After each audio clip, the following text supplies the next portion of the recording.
Mathias, tu ne t'es jamais dit que tu étais chanceux au niveau professionnel, je veux dire. Moi, hier soir, c'est le sentiment que j'ai eu. Je me suis dit que j'étais vraiment chanceux. Chanceux de ne pas avoir un travail dur, un travail pénible. Je revoyais les vidéos de l'époque du Covid. Tu te rappelles? Sur les soignants à l'hôpital, tout ce personnel médical. Comment ils ont travaillé d'arrache-pied, jour après jour, pendant des mois, des semaines. Ils ont tout donné pour gérer cette crise affreuse, écrasante. Les gardes interminables qu'ils ont fait, le dévouement total à leur travail. Ils n'avaient pas le choix parfois, hein. Ils étaient coincés dans cette situation impossible. Et ils se sont mis en danger. C'est à ça que je pense aussi.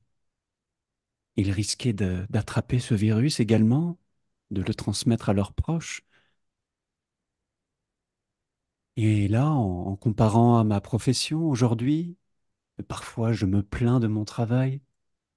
Je me dis, oh, c'était difficile aujourd'hui, quelle journée. Comment je peux dire ça? Je m'interroge en fait. Comment? Oui, tu sais, ce n'est pas que dans le milieu médical que le travail peut être pénible. Par exemple, tu sais, quand je pense au boulot de ma mère, ça me touche. Elle a passé sa vie à s'occuper d'enfants avec des besoins très particuliers, puisque c'était des enfants trisomiques, des autistes ou des enfants issus de milieux vraiment compliqués. C'était pas juste un job pour elle, c'était sa vocation, tu comprends? Elle leur donnait tout son cœur, toute son énergie. Et pourtant, malgré l'importance cruciale de son rôle dans la société, elle n'a jamais vraiment été reconnue à sa juste valeur. C'est dingue, non? Elle a construit des vies, apporté de l'espoir là où il n'y en avait pas. Et maintenant, après toutes ces années, elle se retrouve avec une retraite qui est ridicule. Et son corps est abîmé. Elle est de santé fragile aujourd'hui. Et c'est comme si la société lui disait merci, mais au revoir. Et ça me révolte.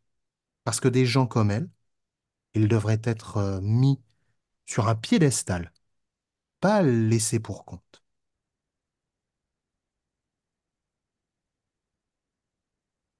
Si je te comprends, en fait, les gens pensent que son travail n'est pas un travail pénible. Incroyable. Comment on peut penser ça? Comment, comment on peut juger si un travail est pénible ou pas? Qui fait ça? Le gouvernement? Il y a des listes comme ça? C'est beaucoup plus complexe, non? Si le travail de ta mère n'est pas considéré comme pénible, si abîmer son corps, faire des heures interminables pour apporter du bien-être à des personnes en difficulté, si ça, ce n'est pas pénible, mais alors qu'est-ce que c'est un travail pénible? Est-ce que c'est seulement le travail dur de l'ouvrier à l'usine? Bien entendu, c'est un travail pénible. Je ne dis pas le contraire. Mais là, maintenant, je peux penser à beaucoup de professions qui sont pénibles. Ce n'est pas toujours physique, non? Ce n'est pas toujours porter des objets lourds et se casser le dos. Par exemple, même un travail de bureau, je pense, peut être pénible. Ça me fait penser, je suis sûr que tu te rappelles. Tu te rappelles des suicides à France Télécom, du scandale que c'était? Je pense que c'était vers les années 2008, 2009. Il y avait une nouvelle direction dans l'entreprise et bien sûr, ils voulaient apporter des changements, ils voulaient mettre plus de pression sur leurs employés. Hein, l'objectif, c'était de les forcer vers un départ. Et il y avait beaucoup de harcèlement moral, de conditions de travail de plus en plus difficiles.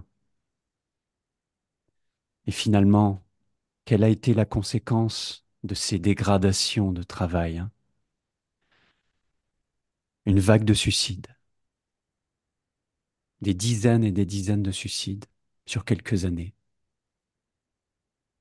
Comment peut-on mettre autant la pression sur ses employés, sur ses salariés, jusqu'à les mener au suicide? Et ça, ce n'est pas un travail pénible. Je ne comprends pas. Je suis perdu là, vraiment.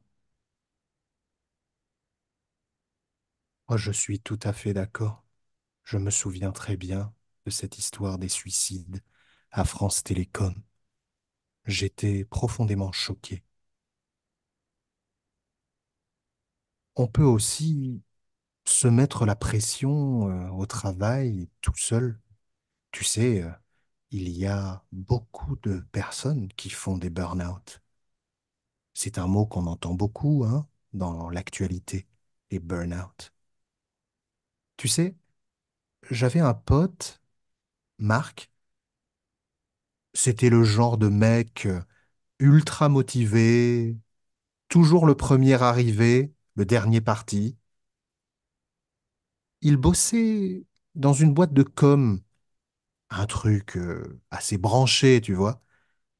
Mais la pression, elle était constante.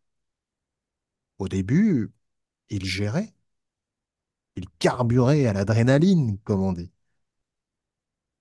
Mais à force, même la passion, ça suffit pas à te blinder contre le surmenage. Alors, il a commencé à accumuler les heures, à ne plus compter ses week-ends, les projets s'empilaient, les deadlines aussi. Et la reconnaissance? Aucune reconnaissance.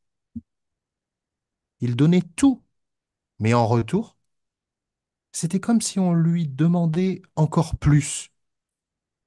C'est le piège de ces boîtes qui te vendent du rêve, tu sais.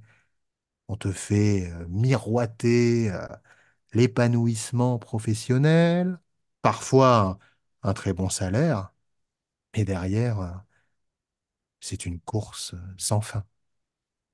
Et puis un jour, paf, burn-out, comme un coup de massue.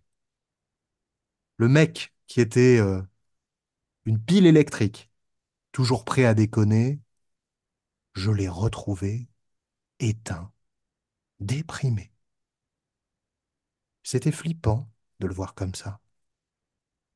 Il était comme un fantôme de lui-même. Et ça m'a fait réaliser à quel point on est fragile. Et aussi, comme tu le disais au début, que notre travail, le tien, le mien, est quand même beaucoup moins pénible que celui-là.